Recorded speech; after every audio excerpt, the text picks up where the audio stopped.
우리는 흔히 젊었을 때의 고생은 사서도 한다라는 말을 들어왔습니다. 젊은 시절엔 하루하루가 치열했고 지금의 안정을 꿈꾸며 앞만 보고 달려왔죠. 그런데 어느덧 고개를 들어보니 퇴직 시점이 눈앞에 닥쳐 있습니다. 예전에는 은퇴라는 단어가 막연하게만 들렸는데 이제는 그 무게감이 온몸으로 느껴지는 시기이기도 해요. 특히 60년 대생이라면 첫 국민연금 수급 세대이자 사회 전반의 큰 변화를 가장 민감하게 경험한 세대일 것입니다. 하지만 막상 현관문을 나서보니 노후는 생각했던 것보다 훨씬 더 춥고 버거운 현실일 수 있습니다. 잘 준비했다고 믿었지만 어디서부터 어긋난 걸까 되짚어봐도 답을 찾기 어렵죠. 오늘은 젊음의 대가로 맞이한 참혹한 말년이라는 표현이 괜히 나온 게 아니라는 걸 보여주는 세 가지 사례를 구어체로 풀어보려 합니다. 이 이야기들이 누군가에게는 위로이자 혹은 아직은 늦지 않았다는 작은 경종이 될 수 있기를 바랍니다. 일 버티다 보니 허리가 휠 지경이 됐어요. 사례 1 덜컥 찾아온 퇴직, 계획 없는 노후. 제 주변에도 정말 열심히 일한 분이 계셨어요. 이름을 굳이 밝힐 순 없지만 A 형님이라고 할게요. 형님은 60년대 중반생인데 젊었을 때부터 중소기업을 전전하면서 하루 12시간씩 쉬지 않고 일했습니다.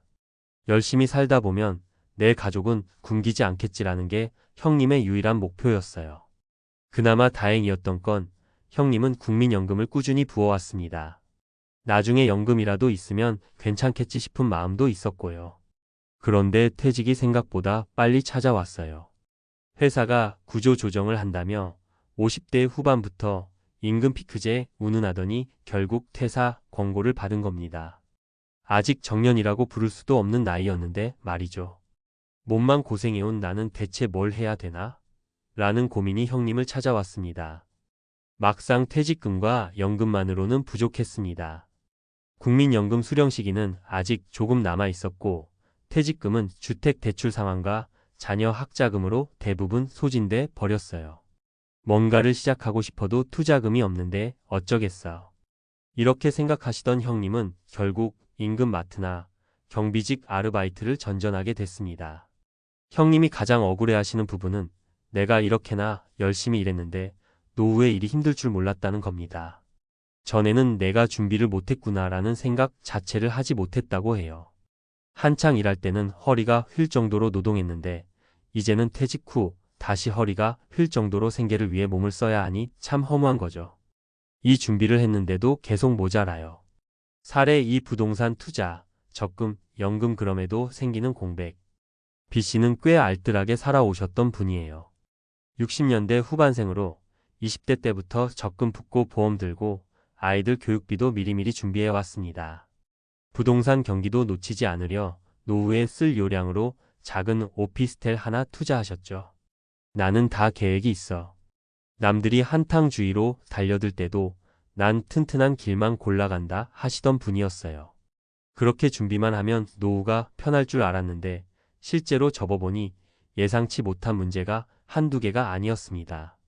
부동산 임대 수익은 매달 나올 줄 알았는데 공실이 심해지면서 월세가 안 들어오고 관리비만 나가더랍니다. 게다가 아파트 가격이 생각만큼 오르지 않아서 매매로 시세 차익을 기대하기도 어려워졌어요. 국민연금이라도 나오면 버틸만 할 줄 알았는데 생각보다 금액이 적어요. 그러다 보니 매달 고정 지출이 연금 수령액을 훌쩍 넘어가고 어쩔 수 없이 적금까지 깨야 하는 상황이 벌어지는 거예요. 30년을 넘게 모아온 금액도 원금이 조금씩 줄어드는 걸 지켜봐야 하니 마음이 편치 않았다고 하셨어요. B씨가 가장 답답해하는 건 나름 열심히 했고 준비했다, 자신했는데도 막상 뚜껑을 열어보니까 계속 모자라다는 느낌이 든다는 거예요. 경제 상황은 늘 바뀌고 물가는 오르는데 내 연금이나 저축액이 그 속도를 따라잡지 못하는 실정이죠. 3 하루빨리 편한 노후 보내고 싶었는데 이게 웬걸? 사례 3 은퇴 전후 생활 변화로 생기는 심리적 박탈감. 마지막으로 C 언니 이야기를 해볼게요. 언니는 꽤 여유 있는 편이었고 적당히 재산도 모아놨어요. 그래서 나중에 은퇴하면 세계 여행도 다니고 손주들도 자주 돌보면서 여유롭게 지낼 생각이었죠. 퇴직 직전까지만 해도 드디어 편히 쉴 날이 오네 하고 설레하기까지 했어요. 그런데 막상 은퇴하고 나니 하루 일과가 텅 비어버린 거예요. 월급 통장이 끊기고 나서야 내가 할 게 없네? 라는 사실이 크게 와닿았다고 하시더라고요. 가끔 모임 나가면 현역으로 일하는 사람들이 대화의 중심이 되고 자신은 남일처럼 구경하게 되는 상황이 서럽기도 했답니다. 은퇴 후에 저렇게 즐겁게 사는 사람들이 많다던데 왜 난 이렇게 우울하지? 라는 생각이 머릿속을 떠나지 않았다고 해요. 사실 경제적으로 큰 어려움이 있는 것도 아니었는데 사회적 관계가 줄어들고 나를 인정해주는 사람들이 사라지면서 심리적 박탈감이 몰려온 거죠. 한참 후에야 근처 노인복지관의 활동이나 취미 모임을 찾으면서 조금씩 일상을 되찾았다고 하세요. 이 사례가 우리에게 주는 메시지는 노후 준비는 단지 돈만의 문제가 아니라는 겁니다. 적어도 어떤 생활 리듬을 유지할지, 사회적 관계를 어떻게 이어갈지를 미리 고민하고 설계해야 한다는 거죠. 은퇴 준비 지금이라도 늦지 않았다. 세 가지 사례, 다르면서도 어딘가 닮은 부분이 있죠. 많은 분들이 60년 대생이라면 한 번쯤은 직간접적으로 겪었거나 혹은 겪게 될 이야기이기도 합니다. 난 준비가 잘 되어 있을까? 라는 불안을 안고 계신 분도 있을 테고 아무 준비도 안 했는데 어쩌지? 하고 막막해하는 분도 계실 거예요. 하지만 너무 걱정만 해서는 달라지는 게 없잖아요. 지금부터라도 차근차근 살펴볼 방법이 있습니다. 재무적인 부분, 월 고정 지출, 의료비, 생활비 등 구체적인 예산을 세우고 실제로 쓸 돈과 연금 수령액 사이의 격차를 미리 계산해보면 좋습니다. 추가로 일할 수 있는 파트타임이나 수입원을 모색해보는 것도 방법이죠. 심리사회적 부분, 은퇴 후의 시간을 어떻게 보낼지, 어떤 사회적 모임이나 취미를 가질지 미리 고민해보세요. 퇴직과 함께 잃기 쉬운 소속감과 인정 욕구를 채워줄 수 있는 새로운 활동이 필요합니다. 가족과의 대화, 노후 자금과 생활 방식 혹은 돌발 상황에 대해 가족과 미리 대화해두면 갈등을 줄일 수 있습니다. 특히 부부간 노후 생활 목표가 다르면 나중에 큰 의견 충돌이 생길 수 있으니 지금부터 함께 계획을 세워보는 게 중요해요. 위 사례들을 보면서 마음 한켠이 무거워졌을 수도 있습니다. 나는 저렇게 되기 싫은데라는 불안감도 들겠죠. 하지만 한편으로는 아직 기회가 남아있다는 의미이기도 해요.